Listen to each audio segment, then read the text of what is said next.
Hey, this is Mark Moore, aka Tuxedo Mark, in various places on the internet. It's 11:43 a.m. according to a computer clock on Thursday, July 30th, 2015. And this is my review of original Sailor Moon anime episode number 48, or episode 2 of Sailor Moon R. For love and justice, a sailor warrior once again. I think the New English dub said that was like Sailor Guardians once again or something, because more than one girl gets her memories restored in this episode. So this episode originally aired in Japan on March 13, 1993, and this is the episode where the other girls regain their memories. Starts out like, Usagi and Ann are in a battle to get Mamoru, because Mamoru doesn't remember his time with Usagi, which upsets Usagi. And he's got a job, but when she asks, he's like, it's none of your business. She's getting all cuddly with him on the street, and he's weirded out by it. In an interesting reversal from the previous episode, Artemis is the one that doesn't want the other girls' memories restored, but Luna does, to help them, fight.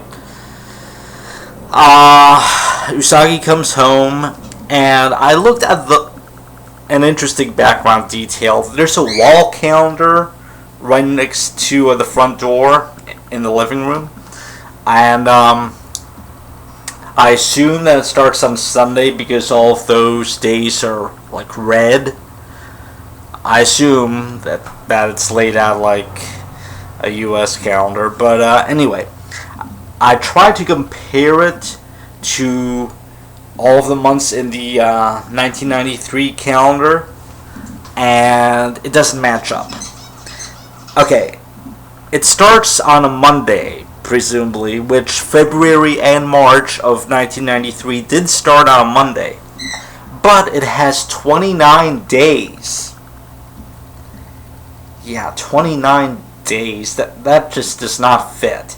It could almost fit February, but February had 29 days in 1992, not 1993. And it started on a different day of the week in 1992. So they just screwed up. That calendar just does not fit at all. But anyway, Usagi wants Mamoru's memories restored because, she's selfish. But I can understand, But she strangely does not want the other girls' memories restored because she wants them to be normal girls, which I guess is a selfless act on her part. But it's weird that she just kind of wants them to live their own lives, and she's kind of staying away from them. Yeah, it's like she hasn't even tried to approach them since regaining her memories. She hasn't tried to befriend them or anything. It's kind of strange.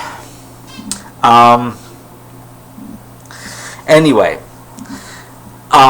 we go to a meeting at a TV studio, and these studio executives are looking over pictures, apparently taken clandestinely, of Naru, along with Usagi, as well as all of the other 4 Guardians.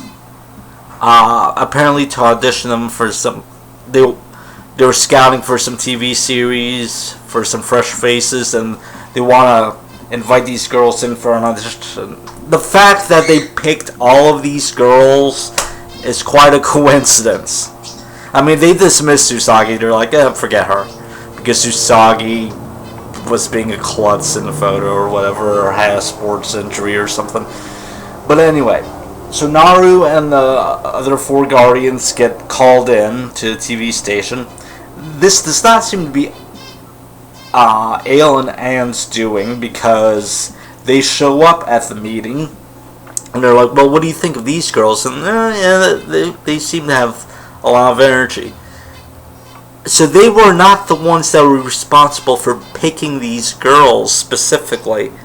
So this is just an amazing coincidence. Anyway, the studio executives don't seem scared of Ale and Anne at all. It's like, oh, this is a close meeting. Casting is down the hall, or they think that they're in costume or something. That reminds me, Anne appears in human form in this episode, but Isle doesn't. He's in his natural alien form the whole time. When Naru mentions, being called in for a TV audition to Usagi at school, it's funny that Naru's questioning, like, if this is another trap. She's like, I seem to, fall into these pretty often. And Usagi's like, you don't fall into them that often. It's kind of funny that they're self-aware about this. It's like, yeah, Naru is a target. Of all of the people in Tokyo, Naru seems to get targeted a lot. Anyway, as it turns out, Mamoru works at the TV station because Usagi, who went along with Naru to tag along and be supportive, wasn't let in because she didn't have an audition. So, after Isle lets loose the Guardian that Anne selected, he likes to listen to the sounds of the girls screaming. He thinks it's more beautiful than music, and Anne's like, don't waste time, and Isle's like, how can you deprive me of this? And Anne's like, screw this, I'm gonna go somewhere else, and as a human, and just try to get my own energy. So when she leaves, she bumps into Usagi. They argue a bit. Mamoru rushes past, not even paying attention to them, although he says, excuse me, and it turns out that he works at the TV station. So they chase after Mamoru, and yeah, this is like Usagi and Anne fighting over Mamoru. That's going to be a thing, I guess. But anyway, it's weird when the girls go into set, it's dressed up exactly like the ruined Moon Kingdom, which triggers memories in them.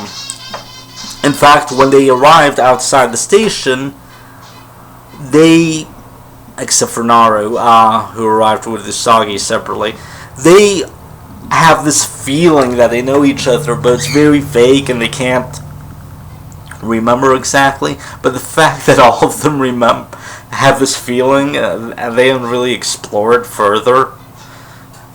But anyway, the set triggers memories in them, and after Luna has to tell Usagi to transform, she has to tell her to transform, and Usagi tries to fight off the Guardian, but she doesn't have her moonstick anymore.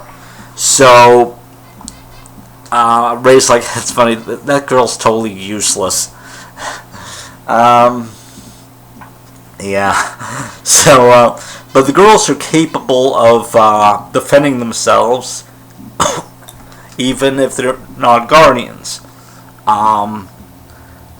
It's funny, in Sailor Moon's speech, she said, I don't know what's going on. In fact, I'm totally clueless. And Luna's like, you're not supposed to tell him that. Anyway, the girls start to remember, and Luna helps them out by doing her crescent beam mind thingy, and all four of the Guardian symbols appear on their foreheads, and they awaken. Meanwhile, Naru has conveniently passed out because the Guardian drained her energy, so she doesn't witness all of this. That's really convenient. And how many times has Naru been so close to the accident, just doesn't find out who Sailor Moon and the other Guardians really are? Anyway, there was a neat thing where Sailor Mars and Sailor Venus did a combined Fire Soul and Crescent Beam attack. And at the end of the episode, they're all hanging out at Ray's Shrine, which I guess is gonna be their usual meeting place again. And Usagi's being all giddy, and she wants to revive Mamoru, and Rei's like, I wish that TV drama thing hadn't been canceled. I'd rather be on TV than fighting alongside Usagi. And anyway, they're back together. So at least that's cleared up. You don't have to have this, the girls like not knowing each other thing anymore. At least they didn't really drag that out. But then now we're still gonna have like Mamoru doesn't remember, and Usagi has to find a way to make Mamoru remember, and yeah.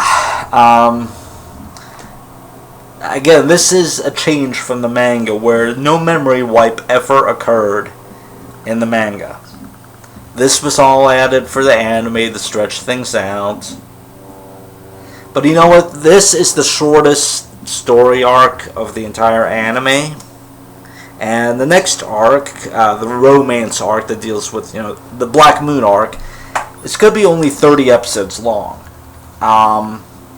Which makes it the second shortest arc of the anime.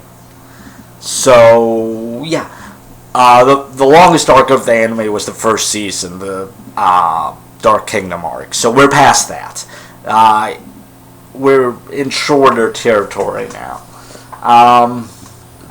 Still, it doesn't mean that there's no filler. There is filler, but it's not going to drag quite as long as the first season. So, I guess that's it. That's all I have on this episode. It's an okay episode. It's just, they're undoing something that they had created for themselves. Just 2 episodes after they created this problem, it's undone except for Mamoru, which they're gonna keep going for a while, I think. But anyway, decent episode. And that's it. It's 11:56 a.m. and thanks for watching.